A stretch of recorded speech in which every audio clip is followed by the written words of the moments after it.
पे पहला प्रश्न है कि टोडलर एज में प्रतिदिन कितने कैलोरी की आवश्यकता होती है। सबसे पहले तो आप लोग कमेंट कीजिए कि टोडलर एज कितने को हम लोग बोलते हैं, कितने एज ग्रुप को हम लोग टोडलर बोलते हैं। ओके, तो टोडलर एज में प्रतिदिन कितने कैलोरी की आवश्यकता होती है। ओके, तो टोटल प्रतिदिन कैलोरी पूछ रहा है। ओके, तो कैलोरी कितनी आवश्यकता होगा, 900 से 1800 किलो कैलोरी, 200 से 400 किलो कैलोरी, 100 से 150 किलो कैलोरी, 15 से 300 किलो कैलोरी। राइट आंसर क्या है एक टोडलर के लिए माय डियर।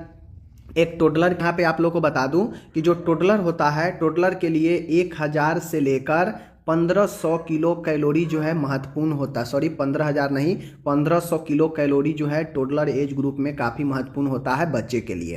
बेस के लिए बात किया जाए तो 2000 से लेकर 2500 जो है आपका इतना रेंज में है, तो ये जो है आपको सही माना जाता है। ठीक है, बेस के लिए। ओके, तो और टोडलर का एज कितना होता है आप लोग कमेंट करके बताइए। 1 से कितना जो है टोडलर का एज ग्रुप होता है आप लोग कमेंट कीजिए। दूसरा क्वेश्चन है, निम्न डेयरी प्रोडक्ट में से सबसे अधिक कैल्शियम किसमें पाया जाता है। मतलब ये सब डेयरी प्रोडक्ट है, सब जो है दूध से बनने वाला प्रोडक्ट है, लेकिन इसमें सबसे ज़्यादा कैल्शियम किसमें होता है। तो स्किमेड मिल्क में, कस्टर्ड में, आइसक्रीम में, योगर्ट में। ठीक है माय डियर, मैं आपको बता दूं, आप कितना भी दूध प्रोडक्ट लेते हैं ना, उसमें पनीर और दूध ऐसा प्रोडक्ट है जिसमें सबसे ज़्यादा जो है आपके कैल्शियम पाया जाता है। ठीक है, और प्रोडक्ट में फैट हो सकता है ज़्यादा हो, कार्बोहाइड्रेट जो है ज़्यादा हो, लेकिन कैल्शियम की बात कहेगा तो वह मिल्क और पनीर में सबसे ज़्यादा होता है। ओके, तो राइट आंसर अपना ऑप्शन है स्किमेड मिल्क। स्किमेड मिल्क का मतलब होता है कि वैसा दूध जिसमें से मक्खन और क्रीम जो है निकाल लिया जाता है और वह दूध जो है पानी के समान हो जाता है, वही स्किमेड मिल्क होता है। ओके, तीसरा क्वेश्चन है, इसेंशियल फैटी एसिड आवश्यक जो है वसा अम्ल का अच्छा स्रोत इनमें से कौन है। इसेंशियल फैटी एसिड इनमें से कौन है, देख लीजिए, poultry fat, coconut oil, sunflower oil, peanut oil. My dear, मैं बता दूं, जो वनस्पति कोकोनट वगैरह है, वनस्पति जो ऑयल होता है वह काफ़ी इसेंशियल फैटी एसिड होता है, तो हमारा इसमें राइट आंसर सनफ्लावर ऑयल से जो फैट होगा वह इसेंशियल श्रेणी में आएगा। ओके, नेक्स्ट क्वेश्चन है 4 नंबर, मानव शरीर में फैट स्टोरेज होता है कहाँ पे। मानव शरीर में जो वसा का जो संग्रह होता है कहाँ पे होता है, कनेक्टिव टिश्यू में, स्केलेटल टिश्यू में, एडिपोज टिश्यू में, कैपिलरीज में। तो मानव शरीर में जो फैट का स्टोरेज होता है वह अपन किस में होता है, वह एडिपोज टिश्यू में जो है होता है। ओके, नेक्स्ट क्वेश्चन है, क्वेश्चन नंबर 5 है, वयस्क में, भारत में जो वयस्क है, एडल्ट है, एडल्ट पुरुषों के लिए प्रतिदिन प्रोटीन की आवश्यकता कितनी होती है। एक एडल्ट व्यक्ति है, उसको प्रतिदिन जो है प्रोटीन की आवश्यकता कितनी होती है, कितनी होती है। अब यहाँ पे देखिए, पर केजी वेट के हिसाब से दिया है, पर केजी वेट के हिसाब से, तो आप गुना कर लीजिएगा कि एक दिन में एक व्यक्ति का अगर 60 केजी वजन है तो उसको कितना चाहिए, 50 केजी वजन है तो उसको कितना जो है ग्राम जो है चाहिए प्रोटीन। ओके, देखिए, तो 1 ग्राम पर केजी बॉडी वेट, 10 ग्राम पर केजी बॉडी वेट, 20 ग्राम पर केजी बॉडी वेट, 100 ग्राम पर केजी बॉडी वेट, यानी 1 केजी पर 1 ग्राम, 1 केजी पर 10 ग्राम, 1 केजी पर 20 ग्राम, 1 केजी पर 100 ग्राम। तो इसी हिसाब से यह 1 केजी पर है।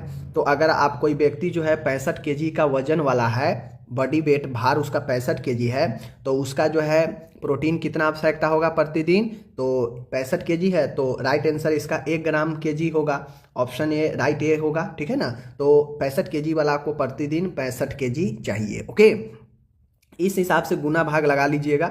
यह 1 ग्राम प्रति केजी बॉडी वेट दिया है ना, लेकिन इसका राइट आंसर जो है पॉइंट कुछ से लेकर पॉइंट 1 तक जो है होता है। तो अगर मान गए आपसे प्रतिदिन पूछ ले तो एवरेज जो है 60-62 के आसपास जो है आप लोग लगा सकते हैं, अगर सीधा बॉडी वेट न दे तो। ओके, ऐसे इसका राइट आंसर ऑप्शन ए होगा। ओके, 6 नंबर है, मानव शरीर में प्रोटीन स्टेटस की जांच के लिए किया जाने वाला टेस्ट कौन सा है। प्रोटीन के लिए कौन सा टेस्ट किया जाता है, ब्लड यूरिया नाइट्रोजन का, बन का, सीरम यूरिया का, सीरम एल्बुमिन का, या सीरम क्रेटिनिन का। तो माय डियर, मैं बता दूं कि ब्लड यूरिया नाइट्रोजन, ये तो किडनी के टेस्ट में इस्तेमाल किया जाता है, यूरिया भी उसी के लिए होता है टेस्ट, और सीरम जो केराटिनिज होता है यह आपका जो है अलग का टेस्ट है। तो राइट आंसर अपना एल्बुमिन के टेस्ट से हम प्रोटीन का पता कर सकते हैं, ठीक है। तो option number C. Okay, next question यहाँ पे है 7 नंबर क्वेश्चन है, डायबिटिक वाले मरीज में हाइपोग्लाइसेमिया का लक्षण क्या होता है। मान के कोई डायबिटीज के मरीज है तो उसमें ग्लूकोज का लेवल अगर कम जाता है अचानक से तो उसमें क्या लक्षण होता है। घबराहट होगा, एनोरेक्सिया होगा, ब्रेडिकार्डिया होगा, इनमें से कोई नहीं। तो जो मरीज डायबिटिक है उसको हाइपोग्लाइसेमिया के लक्षण में ये होता है कि वह व्यक्ति काफ़ी जो है घबराने लगता है, बेचैन होने लगता है, ठीक है। तो ऑप्शन नंबर ए राइट है। आगे के क्वेश्चन है एकदम लॉजिकल कॉन्सेप्ट वाला क्वेश्चन है, चीज़ों को समझने वाला क्वेश्चन है। अगर आप देख लीजिएगा अदर भी लोग पढ़ाते हैं उनसे और यहाँ से कितना डिफरेंट मिलेगा क्वेश्चन। हर एक वीडियो में आपको अलग अलग क्वेश्चन मिलेगा। 8 क्वेश्चन है कि कौन से हार्मोन के अधिक उत्पादन से ग्लैक्टोरिया होता है। ग्लैक्टोरिया का मतलब होता है कि जो प्रोलैक्टिन हार्मोन होता है या फिर एसीटीएच हार्मोन है, ग्रोथ हार्मोन है, या टीएसएच हार्मोन है, इन हार्मोन में से किसके अधिक उत्पादन होने से ग्लैक्टोरिया होता है, ये बताना है माय डियर। तो प्रोलैक्टिन हार्मोन एक ऐसा हार्मोन है जिसमें ग्लैक्टोरिया होता है। अत्यधिक जो है प्रोलैक्टिन हार्मोन जो है सीक्रेट होने से दूध जो है, मिल्क जो है ज़्यादा बनने लगता है और यही ग्लैक्टोरिया होता है। ओके, तो ऑप्शन जो है अपना ऑप्शन नंबर ए राइट है। ओके, 9 नंबर का क्वेश्चन है, प्रोलैक्टिन सिक्रेशन ट्यूमर के पुरुष देखिए ग्लूक्टोरिया में होता यह है, मैं बता देता हूँ। जो ग्लैक्टोरिया होता है ना, इसमें जो प्यूट्रिट ग्लैंड होता है वहाँ पे नन कैंसर वाला, मतलब वो कैंसर वाला ट्यूमर नहीं होता है, किसी भी कारण से प्यूट्रिट ग्लैंड के पास में ट्यूमर हो जाता है जिसके कारण वहाँ से जो प्रोलैक्टिन हार्मोन होता है यह अनियंत्रित रूप से अधिक उत्पादन होने लगता है, समझ गए, जिसे ग्लैक्टोरिया बोलते हैं। आगे है यहाँ पे देख लीजिए, प्रोलैक्टिन सिक्रेशन यानी प्रोलैक्टिन के स्राव से ट्यूमर के पुरुषों रोगियों में पाए जाने वाला समान लक्षण क्या है। कह रहा है प्रोलैक्टिन सिक्रेटिंग ट्यूमर के पुरुषों रोगियों में पाए जाने वाला समान क्या है, यानी प्रोलैक्टिन हार्मोन जो सिक्रेट होता है ट्यूमर के कारण, तो उससे पुरुषों रोगियों में कौन सा जो है लक्षण पाया जाता है। ओके, ट्यूमर बनने से प्रोलैक्टिन सिक्रेट होता है, तो इस केस में पुरुष रोगियों में क्या होता है समान लक्षण। ओके, सुस्ती, थकान, कामेच्छा, सेक्सुअल डिजायर में कमी, हड्डी का प्रसार, आवाज का गहरा होना। तो देखिए जो ट्यूमर बनता है प्रोलैक्टिन में अत्यधिक सिक्रेशन होने का कारण ट्यूमर होता है प्यूट्रिट ग्लैंड के आसपास, तो यह ट्यूमर होने से प्रोलैक्टिन सिक्रेशन ज़्यादा होता है।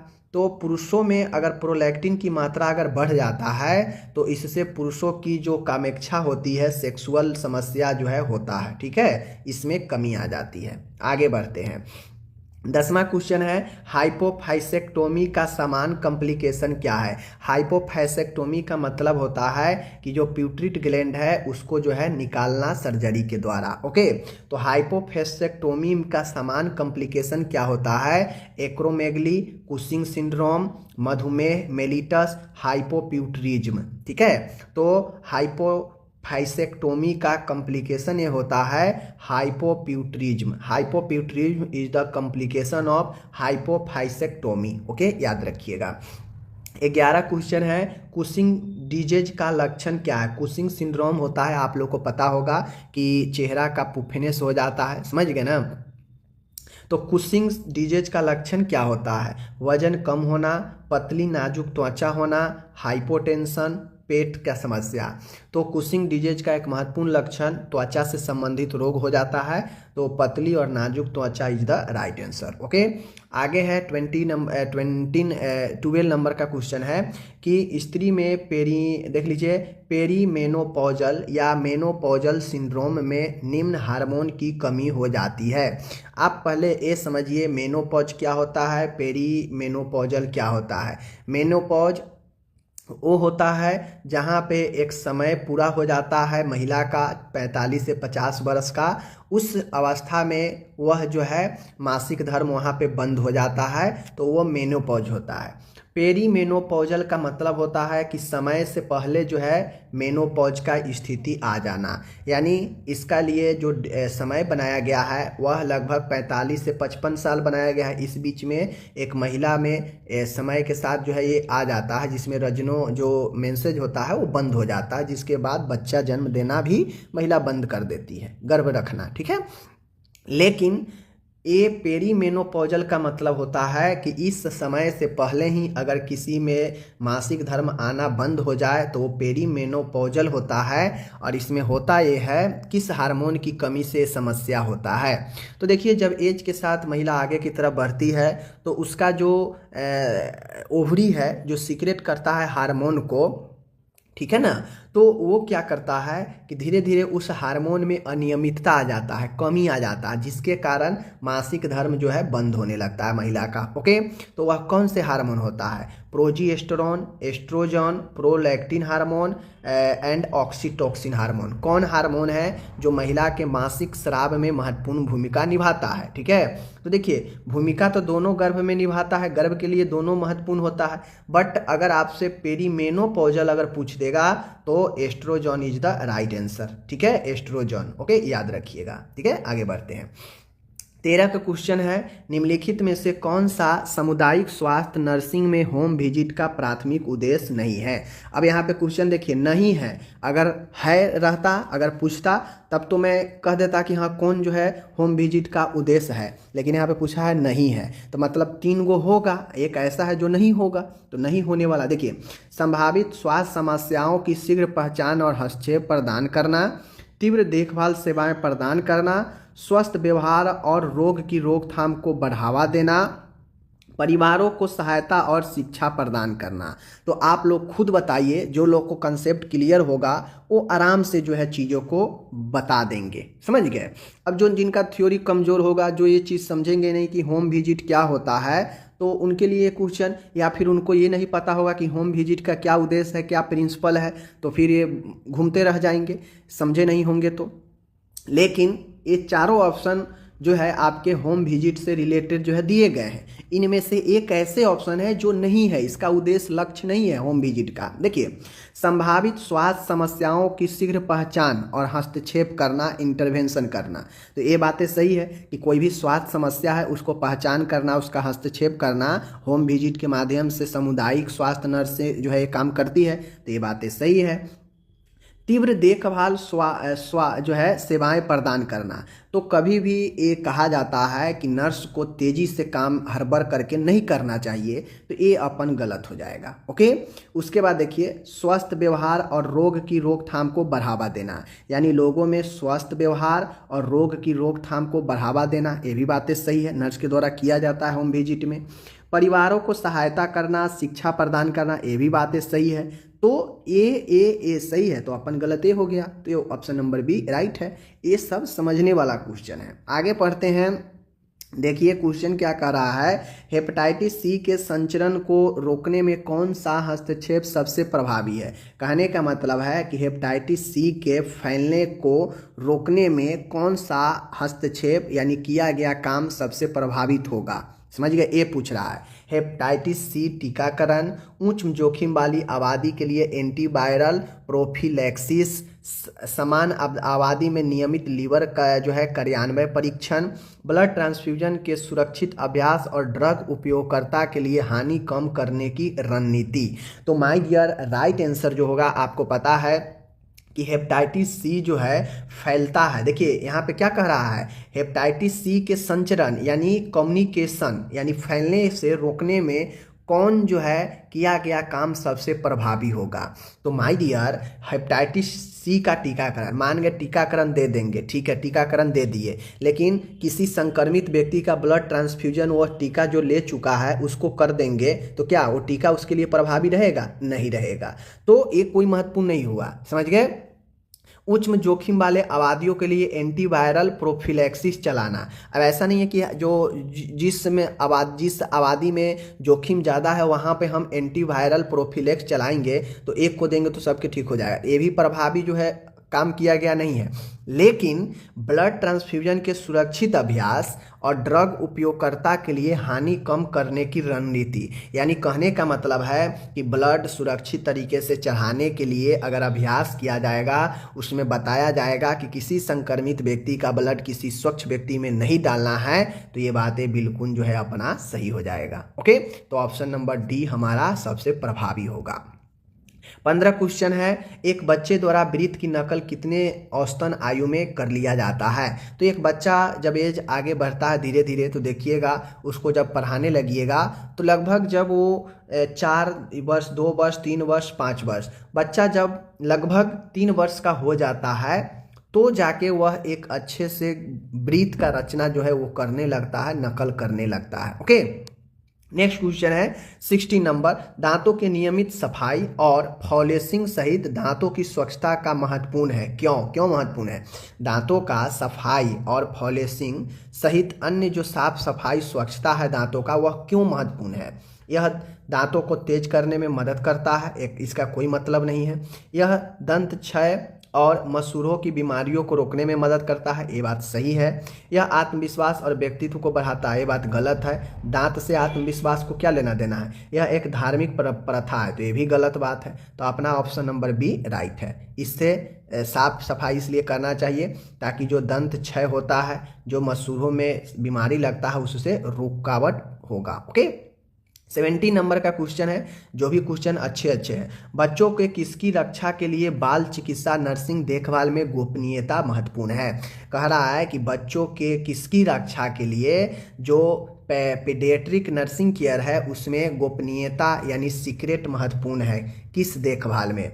सभी निर्णय लेने की प्रक्रिया में भाग लेने का अधिकार, वयस्क चिकित्सा देखभाल सेवाओं तक पहुंच का अधिकार, सभी चिकित्सा उपचारों को अस्वीकार करने की स्वतंत्रता, उनकी व्यक्तिगत जानकारी की गोपनीयता और सुरक्षा का अधिकार। देखिए महत्वपूर्ण है माय डियर, आप खुद समझिए यहाँ पे कि बच्चा है, ठीक है, बच्चा है, बच्चा की रक्षा के लिए बाल चिकित्सा नर्सिंग देखभाल में गोपनीयता महत्वपूर्ण है। तो गोपनीयता सबसे महत्वपूर्ण कब देखा जाता है? गोपनीयता, निजता, ये सब जो व्यक्तिगत जानकारी होती है, जो सुरक्षा होती है, इन सब में गोपनीयता का विशेष ध्यान रखा जाता है। तो अपन right answer option number D होगा।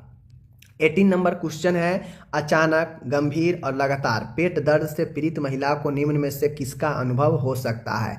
एक महिला है जिसको अचानक से गंभीर और लगातार पेट दर्द कर रहा है, तो उस महिला में क्या अनुभव किया जा सकता है? क्या गर्भाशय फटने का, रेप्चर ऑफ यूट्रस, मूत्र पथ में संक्रमण होने का, ब्रेस्ट हिंकस संकुचन का, समान संक्रमण चरण का? देखिए, जब महिला में अचानक महिला में जो है गंभीर दर्द पेट करे और अचानक जो है दर्द होने लगे, तो हम लोग ये मान सकते हैं कि महिला की यूट्रस में कहीं ना कहीं कोई समस्या है और वो गर्भाशय फटने को बता सकता है। Okay, option number A.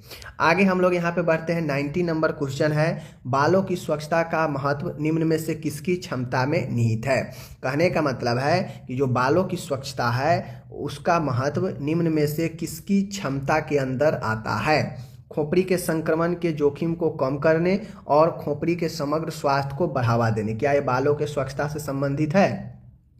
सिर के संवेदनशील हिस्सों को सुरक्षित रखने में, शारीरिक बनावट को प्रभावित करने में, सामाजिक मानदंडों को सख्ती से पालन करने में। तो आप बताइए इसमें बालों की स्वच्छता किससे संबंधित है? हमसे ये पूछ रहा है। तो देखिए, बालों की जो स्वच्छता है वह किसके लिए महत्वपूर्ण है? सामाजिक मानदंडों की सख्ती के पालन के लिए। ऐसा कोई बात नहीं है, जिसको मन होगा करता है, जिसको मन नहीं करेगा तो सख्ती से पालन की क्या बात है? बाल शारीरिक बनावट को प्रभावित करता है? नहीं, गलत, ठीक है। सिर के संवेदनशील हिस्सों को सुरक्षा, ऐसा बात नहीं है कि हम बाल सिर्फ इसीलिए स्वच्छ रखते हैं कि जिस भाग में हमें ज़्यादा सेंसिटिविटी है ब्रेन का, सिर्फ उसी भाग को ख्याल रखते हैं। नहीं, हम तो बाल को ख्याल रखते हैं पूरे बाल को सही रखने के लिए। तो ये अपन गलत हो गया, ठीक है। तो राइट आंसर जो बच गया वही राइट हो गया। ओके, 20 नंबर का क्वेश्चन है, अच्छा क्वेश्चन है, बहुत बढ़िया क्वेश्चन है। परिवार नियोजन के लिए राष्ट्रीय कार्यक्रम के लक्ष्य क्या है? सब पूछे गए हैं एग्जाम में। देखिए, परिवार नियोजन के लिए राष्ट्रीय कार्यक्रम के क्या लक्ष्य हैं? ये कार्यक्रम का क्या लक्ष्य होता है फैमिली प्लानिंग के लिए? प्रजनन स्वास्थ्य, बाल मृत्यु दर और रुग्णता, जनसंख्या स्थिरीकरण। तो हम लोग परिवार नियोजन इसीलिए न करते हैं कि प्रजनन स्वास्थ्य, रिप्रोडक्टिव हेल्थ, बाल मृत्यु दर और बीमारी को कम करना, जनसंख्या को स्थिर करना। तो क्या होगा, आप लोग खुद जो है इसका आंसर जो है कमेंट करके आप लोग बता सकते हैं, खुद जो है बता सकते हैं। तो राइट आंसर क्या होगा, राइट आंसर देखिए केवल 1 और 2 सही है, यानी केवल 1 और 2 सही है। क्या ये सही है? 1 2 3 सही है, यानी ए भी तीनों सही है। केवल 1 और 3 सही है, यानी केवल 1 और ये 3 सही है। या केवल 2 और 3 सही है, यानी ए और ए सही है। क्या इसमें सही है? तो देखिए परिवार नियोजन के लिए राष्ट्रीय कार्यक्रम का लक्ष्य यही है कि भाई इसमें प्रजनन स्वास्थ्य का भी देखभाल हो, बाल मृत्यु दर और रुग्णता को भी देखभाल हो और जनसंख्या का भी स्थिरीकरण किया जा सके। तो इसका लक्ष्य यही है, तो इसलिए ऑप्शन बी राइट होगा। 1 2 3 तीनों ठीक है। 21 है, वयस्कों में इंट्रामस्कुलर इंजेक्शन के लिए सही स्थान क्या है? एडल्ट में जो हम लोग मांस में जो इंजेक्शन लगाते हैं उसके लिए सही जगह कौन सा है, कौन सा मांसपेशी है? ठीक है, ये पूछ रहा है। देखिए डेल्टॉइड मांसपेशी, सब स्केपुलर मांसपेशी, ग्लूटियल मांसपेशी, वेस्टस लैटेरियस मांसपेशी। तो वयस्कों के लिए बात करेगा तो डेल्टॉइड अपना राइट होगा, बच्चे के लिए करेगा तो वेस्टस लैटेरियस मांसपेशी राइट होगा। ओके, ध्यान रखिएगा। आगे है 22 नंबर, अपगार जो है आप लोग जानते होंगे, अपगार बच्चे के गणना किया जाता है अपगार के द्वारा, ठीक है ना। तो ये अपगार के 5 कारकों में से 5 फैक्टर है, आपको पता है, मैं पढ़ाया हूँ। नवजात का असेसमेंट करने में निम्नलिखित में से कौन सा सबसे महत्वपूर्ण कारक है? सबसे कम जो है महत्वपूर्ण कारक है, ठीक है, सबसे कम पूछ रहा है। तो 4 में देखिए मांसपेशीय तन्यता, समझ गए ना, उसके बाद श्वसन प्रयास, शारीरिक रंग, हृदय दर। तो देखिए मस्कुलर जो टेंसिटी होता है, टेंशन, तन्यता, ये आपका ठीक है, श्वसन भी ठीक है, हृदय दर भी आपका ठीक है, लेकिन सबसे कम जो महत्वपूर्ण होता है वो अपन यही होता है श्वसन प्रयास, शरीर का रंग। शरीर का रंग जिसमें देखा जाता है कि किस प्रकार का रंग है, अधिक गुलाबी है, कम गुलाबी है, ये रंग देखा जाता है, ठीक है ना। तो ये रंग जो है कम महत्वपूर्ण है, महत्वपूर्ण लेकिन एक कम महत्वपूर्ण है। जो 5 कारक है ना चेक करने का, उसमें से शरीर का रंग जो है ये कम महत्वपूर्ण है। ओके, 23 नंबर का क्वेश्चन है, आंत्रेतर मार्ग में औषधि डैश की मार्ग से दी जाती है। कहने का मतलब है कि जो आंत्रेतर मार्ग है उसमें अगर औषधि देना हो तो हम किस मार्ग से देंगे? मरहम के द्वारा, किसकी मदद से देंगे? टैबलेट के द्वारा, कैप्सूल के द्वारा, सिरिंज के द्वारा। तो क्या होगा, आप लोग इसका कमेंट करके खुद बताइए, एक कॉमन क्वेश्चन है। ओके, 24 नंबर का क्वेश्चन अपने पास है, निम्नलिखित में से कौन सा एक अच्छी ऑडियो विजुअल एड्स सहायता का अभिलक्षण है? देखिए ऑडियो विजुअल एड्स को हम लोग हिंदी में श्रव्य दृश्य कहते हैं। ओके, तो हमसे पूछ रहा है निम्न में से कौन सा एक अच्छी यानी गुड ऑडियो विजुअल सहायता का अभिलक्षण है, यानी लक्षण है, ठीक है। सार्थक तथा उद्देश्यपूर्ण होना, महंगा होना, सभी शिक्षार्थियों का मानसिक स्तर समान होना, संकर होना। देखिए तो अच्छी श्रव्य दृश्य सहायता का लक्षण ये है, संकर होना गलत, सभी शिक्षार्थियों का मानसिक स्तर समान होना ये गलत है, सबका एक समान कैसे हो जाएगा, इससे कोई मतलब नहीं है। महंगा होना ये भी गलत, सार्थक तथा उद्देश्यपूर्ण होना ऑप्शन नंबर ए राइट होगा, ठीक है, ऑप्शन नंबर ए राइट होगा। ऑडियो विजुअल एड्स यह स्वास्थ्य शिक्षा में प्रयुक्त होने वाला एक महत्वपूर्ण संसाधन होता है जिसमें ऑडियो के साथ में विजुअल होता है, यानी सुन भी सकते हैं और देख भी सकते हैं, जैसे टेलीविज़न उसमें देखते भी है और स्पीकर भी रहता है, सुनते भी हैं। तो यह एक अच्छी साधन है जो एक सार्थक और उद्देश्यपूर्ण होता है, समझ गए। 25 नंबर भी एक अच्छा क्वेश्चन है, आप लोग यहाँ पे देख सकते हैं। अच्छा क्वेश्चन कैसे है, निम्नलिखित में से कौन सा कार्य उपकेंद्र की रिपोर्ट के अंतर्गत है? उपकेंद्र यानी सब सेंटर के अंतर्गत है, कौन सा कार्य? इम्यूनाइजेशन कार्य, टीकाकरण कार्य, गृह दौरा यानी होम विजिट करना। क्या ये दोनों कार्य उपकेंद्र के माध्यम से किया जाता है? ना ही एक ना ही दो, केवल दो, 1 और 2 दोनों, और केवल 1। कौन सा ऑप्शन इसमें राइट है बताना है। तो हमको हमारे हिसाब से अगर आप देखिएगा तो उपकेंद्र पर सब सेंटर के माध्यम से टीकाकरण कार्य भी किया जाता है और होम विजिट भी जो है घर घर जाकर किया जाता है, इसलिए हमारे नज़र में ऑप्शन नंबर सी राइट है, 1 और दोनों, ठीक है। ये सब क्वेश्चन पूछे गए हैं। नेक्स्ट है, किस प्रकार की उपकला किस प्रकार के जो मतलब कहा जाए टिश्यू यानी उपकला योनि को रेखाबद्ध करती है, यानी योनि को जो है घेरती है, किस प्रकार का टिश्यू? स्यूडो स्ट्रेपिफाइड उपकला, पक्षमाभी उपकला, सल्की उपकला, स्तंभाकार उपकला। हमें बताना है कि योनि के चारों साइड से रेखाबद्ध यानी घेरा हुआ कौन सा उपकला ऊतक है। तो राइट आंसर ऑप्शन नंबर सल्की उपकला जो होता है यह रेखाबद्ध होता है। ओके, नेक्स्ट 27 नंबर है संधानक जघनास्थि श्रोणि संधि में से एक दो जघन अस्थियों के बीच एक संधि है। हमसे ये पूछ रहा है कि संधानक जघना अस्थि जो श्रोणि संधि में एक दो जघन अस्थियों के बीच स्थित है, पर्यारण, कोर, श्लेषक और उपस्थि जन्य। ठीक है, तो मुझे लगता है ये क्वेश्चन गलत टाइप हो गया है, इसको जो है हम लोग छोड़ते हैं। ठीक है ना, ये गलत टाइप हो गया है। आगे हम लोग यहाँ पे बढ़ते हैं। 28 नंबर है थर्ड डिग्री बर्न के लक्षण क्या है। हमसे पूछ रहा है थर्ड डिग्री बर्न के लक्षण क्या है। आपको पता होगा जलने का 3 डिग्री, पहला फर्स्ट डिग्री, दूसरा सेकेंड डिग्री एंड तीसरा जो है होता है थर्ड डिग्री होता है। ठीक है, तो ये जो है आप लोग जो है ए होता है प्राइमरी जला हुआ, ए सेकेंडरी और तीसरा टर्शियरी जो गंभीर वाला होता है। समझ गए? तो जो थर्ड डिग्री होता है गंभीर होता है, गंभीर जला हुआ घाव होता है। इसमें बहुत ज़्यादा दर्द के साथ बहुत ज़्यादा जो है जली हुई त्वचा होती है। ठीक है, ध्यान रखिएगा। इसमें जो घाव होता है काफ़ी ज़्यादा अंदर तक जाता है। समझ गए? 29 नंबर का क्वेश्चन है किसी नुकीली चीज़ से कथित हमला किस प्रकार के घाव का अंतर्गत आएगा। ये आपका अगर वाउंड आप लोग पढ़े होंगे, वाउंड घाव का प्रकार, तो आपको पता चल जाएगा कि किसी नुकीले चीज़ों से अगर किसी पर वार किया जाएगा या नुकीले चीज़ से अगर किसी को घाव लग जाता है तो वह किस प्रकार का घाव होता है।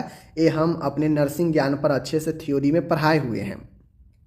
ब्लंट ट्रॉमा वाउंड, ठीक है, पंचर घाव यानी भेदा हुआ घाव, इंसिजन चीरा वाला घाव, विधि वर्ण घाव यानी लेसरेशन वाउंड। देखिए चीरा वाला घाव तो इसमें चीरा लगता है जैसे ब्लेड से, जो धारदार पतली जो होती है नोक वाली धार वाली, उससे चीरा लगता है। जो पंक्चर घाव होता है भेदित घाव, यह नुकीला वस्तुओं से आर पार करके भेद कर देता है। तो ऑप्शन नंबर हमारा बी राइट है। ओके, और आज का यहाँ पे आखिरी क्वेश्चन है 30 नंबर। हाल के IAP दिशा निर्देश के अनुसार किसी शिशु को डैश तक विशेष रूप से स्तनपान कराया जाना चाहिए। तो ये क्वेश्चन सब लोग को आता है। ठीक है, आप लोग को पता है कि एक शिशु को कितने समय तक विशेष रूप से ब्रेस्ट फीडिंग कराया जाना चाहिए। ठीक है ना, तो 4 माह, 6 माह, 3 माह, 9 माह, ये आप लोग को आता होगा। कमेंट करके बता दीजिए कि कितना इसका राइट आंसर होगा। इससे पहले हम ये क्वेश्चन को पूछ भी चुके हैं, पढ़ा भी चुके हैं। ओके, तो यहाँ पे अब यहाँ पे समय आज वीडियो बड़ा हो गया थोड़ा सा, चूँकि ज़्यादा समझाना पड़ा है, थियोरिकल क्वेश्चन ज़्यादा था। तो चलिए, जो लोग को अच्छा लगता है मैं ज़रूर चाहता हूँ कि वो लोग शेयर करें और अपनी ईमानदारी से अच्छे अच्छे क्वेश्चन यहाँ पे भी लाता हूँ फ्री में। ओके, चलिए मिलते हैं अगले वीडियो में। धन्यवाद।